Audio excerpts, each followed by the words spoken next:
Bonsoir à tous. Alors, je viens à vous donc, pour une petite vidéo sur ma première fois. J'ai vu la vidéo d'une amie à moi, Jessou Lola, qui a été taguée sur ma première fois beauté. Alors moi, par rapport à toutes les questions qu'elle a faites, je peux pas trop répondre à toutes, étant donné que je suis nouvelle sur YouTube, donc je connais pas trop de chaînes, etc. Genre, il y avait des questions, tes 5 premières youtubeuses et tout et tout. Donc, sur ça, je peux pas trop répondre. Donc, en fait, j'ai fait un mix de ces questions et des autres vidéos que j'ai pu voir sur YouTube. Voilà, donc on va commencer. Donc, ton premier coup de cœur YouTube, c'est mon ami, c'est Jessou Lola. J'adore ses vidéos. Elle fait des vidéos sur des box beauté, sur ses enfants et tout. Et donc, ouais, je suis vraiment fan d'elle. En fait, j'adore ce qu'elle fait. Elle m'inspire beaucoup, même si j'arrive pas à faire autant. Euh, je me dis que si un jour j'ai besoin d'un conseil pour faire quelque chose ou d'une aide, je sais où aller en fait. Voilà, donc ensuite, ma première folie, je pense que ma première folie et ma plus grande folie a été de partir dans une autre région, donc de quitter ma famille. J'ai suivi mon cœur en fait et je suis partie à 200 km de ma famille. Euh, donc je suis de la Lorraine et je suis partie en Alsace. Bon, je suis revenue en Lorraine maintenant.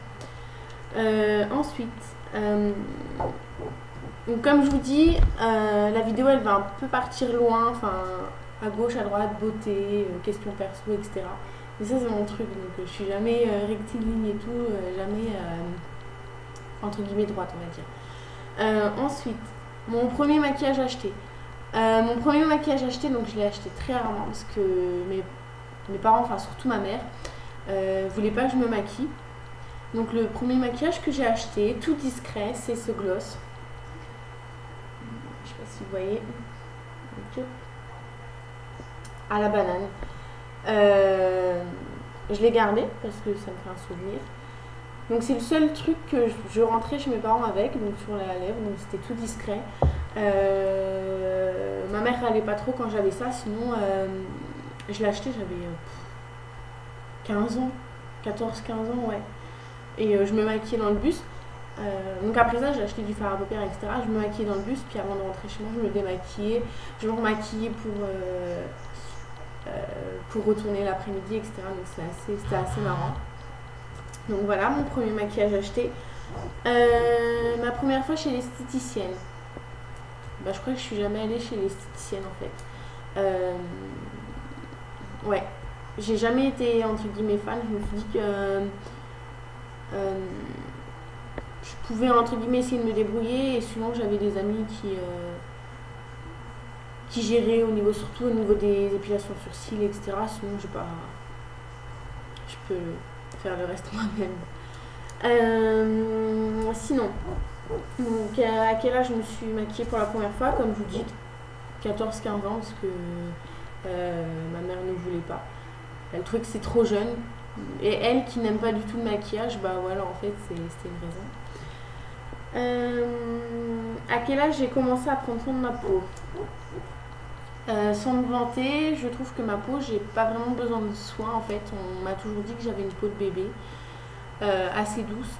Donc des fois, je vais me faire des masques, genre un ou deux par mois, mais c'est tout. Sinon, je prends pas vraiment soin de ma peau, à vrai dire. Et j'ai pas trop de boutons en fait. Donc sur ça, je suis ravie. Ensuite, mon premier raté maquillage. C'était il y a pas si longtemps que ça en fait. Quand j'ai commencé à mettre de l'eyeliner, j'en ai rarement, hein, mais la toute première fois où j'ai commencé à mettre de l'eyeliner, donc c'est en pinceau, c'est pas en crayon. Et donc ça m'a fait un gros pâté, c'était pas sec, donc j'en avais ici et là en fait. C'était vraiment laid en fait. Heureusement que je suis pas sortie comme ça, parce que je pense que j'aurais été regardée, mais pas en disant elle est belle, plus en disant elle s'est vachement ratée quoi. Donc voilà. Ensuite, mon premier fond de teint acheté, je l'ai gardé, c'est celui-là. Donc c'est pas de la marque, hein, c'est rien du tout. Je crois que je l'ai acheté genre un truc Jiffy, Vuma ou Babou, enfin un truc comme ça quoi. Ouais, c'était vraiment mon premier fond de teint. En plus, il est vachement rosé. Je sais pas si vous voyez. Hop, tchouk, pardon. Vachement rosé. Donc, je le mets encore des fois parce que j'ai dû l'utiliser 2-3 fois parce qu'en fait, il est vachement entre guillemets pourri. Donc, je le mets et au-dessus, je mets de la poudre. Mais pareil, le fond de teint, c'est pas ce que je mets le plus. Je vais plus me maquiller les yeux que le fond de teint en fait. Voilà. Sinon, mon premier raté coiffure. Mon premier raté coiffure, je pense que j'ai voulu essayer de me teindre les cheveux en noir bleuté. Et ça m'allait vraiment pas. Je le referai pas. Même me refaire noir, je le referai pas parce que moi je préfère ma couleur naturelle, c'est châtain clair. Donc voilà, mon premier raté coloriste en fait, on va dire. Je l'avais fait toute seule, donc normal que je l'ai raté. C'est pas un coiffeur qui m'avait conseillé. Alors, mon premier raté esthétique. Alors, je m'en souviendrai toujours. J'étais au lycée et j'avais besoin de me faire les sourcils. Donc, vu que je vais pas chez l'esthéticienne parce que j'ai des amis qui le font, mais là, je voulais essayer toute seule. Et moi, comme je suis douée, j'ai pas pris la pince à épiler, j'ai pris le rasoir. Donc, je me suis rasée un petit peu ici, un petit peu là, donc des deux côtés. Un petit peu là, parce qu'en fait, je sais pas si vous voyez mes sourcils, j'en ai un qui fait poup, il fait un peu, il monte, mais l'autre il vient. J'ai commencé à raser, j'ai voulu effiler, on va dire. Donc j'ai passé le rasoir. Et en fait, ça m'a fait un trou. Donc du coup, j'ai tout rasé mon sourcil et je n'en avais plus. Alors, je pensais pas que ça allait choquer, donc du coup, je suis allée au lycée comme ça et mes amies, elles ont vu. Donc du coup, elles m'ont dessiné mes sourcils au crayon. Moi, pendant une semaine et demie, 2 semaines, quoi, j'avais le trait. Donc du coup, en fait, bizarrement, depuis, je sais pas si vous voyez bien, j'en ai pas besoin. Un léger ici, tout que léger ici, sinon, je n'en ai pas besoin. Voilà, donc ensuite, mon premier engagement. Je pense que le premier engagement réel et important que je vais faire, c'est dans 2 semaines. Ouais. Je vais devenir marraine de mon neveu. D'ailleurs, c'est moi qui prépare les faire-part. Et voilà, pour moi, c'est un réel engagement. C'est pour l'instant, pour moi, l'engagement le plus important. Dans le sens où je me dis que si ses parents ont un problème, bah, c'est vers moi qu'ils vont se retourner. Donc pour moi, oui, c'est vraiment, vraiment important. Donc voilà mon premier réel engagement. Alors, peut-être que dans la suite, j'en aurai des autres. Mais pour l'instant, je pense que c'est ça. Et ensuite, donc pour finir, mon premier tatouage. Donc il faut savoir qu'avant, les tatouages, je disais, oh c'est débile, vous êtes marqué à vie. Je trouve ça inutile de faire ça et tout. Et ensuite, cette année, donc, j'ai eu mon anniversaire en même temps que celui de ma sœur. Et on voulait faire quelque chose de gravé, en fait. Qu'on se souvienne toute notre vie de cet anniversaire. Et on a décidé de se faire un tatouage et on a fait le même tatouage. Donc, je vais vous montrer. Je ne sais pas si vous voyez bien.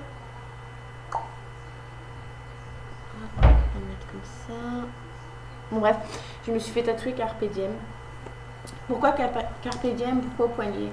Au poignet, car vu mon travail, j'ai pas envie qu'il soit extrêmement voyant. Donc je voulais pas le faire là, ou à l'avant-bras, ou ici, enfin bref. Je voulais qu'il soit discret. Ensuite, pourquoi Carpe Diem? Car cette expression, je l'adore. Vis ta vie au jour le jour sans te soucier du lendemain. Même si c'est pas facile à faire, je trouve que j'adore vraiment cette expression et qu'elle a tout son sens. Voilà, donc mon premier tatou. Après, on dit souvent premier tatou, on en veut encore. Bah, c'est vrai, j'aimerais bien encore m'en refaire un, mais pas pour l'instant. J'ai mon idée en tête, je sais ce que je veux, je sais où.